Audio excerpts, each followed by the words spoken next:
दादू मां मूंखे अपडेट कंदा हलो। रिपोर्ट करे रहियो आहे हुबदार अली।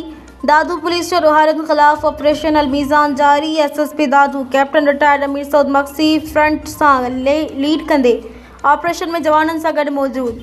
SSP दादू जी अॻुवाणीअ में पुलिस नफ़री ॾोहारियुनि जी आमजगाहुनि खे कैन शाह लॻ काछे वारे इलाइक़े में ख़ैमा खोड़े वरिता। टारगेटेड ऑपरेशन में बख़्तरबंद गाॾियुनि, लॉन्ग रेंज हथियारनि ऐं एलीट फोर्स जे कमांडोज़ जी वसीलनि खे कुतु बांधो पियो वञे।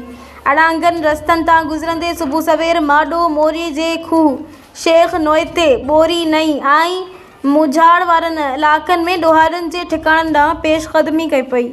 ॾोहारियुनि पंहिंजा ठिकाणा ऐं मोर्चा छॾे फायरिंग कंदा जाबलू पट्टी तरफ़ फरार थी विया। पुलिस पारां बि मुअसर जवाबी रेस्पॉन्स हिकमत अमली साण ॾोहारियुनि जो पीछो जारी। पुलिस ॾोहारियुनि जे ठिकाणनि ऐं मोर्चनि ते रसाई हासिल करे संदनि आमजगाहुनि खे तबाह करे छॾियो आहे, जॾहिं त पुलिस पारां इलाइक़े में सर्च ऑपरेशन वधीक हलंदड़ आहे। ऑपरेशन दौरान शकी माण्हुनि खां जांच पुछ ऐं चेकिंग जो सिलसिलो पिणु जारी आहे।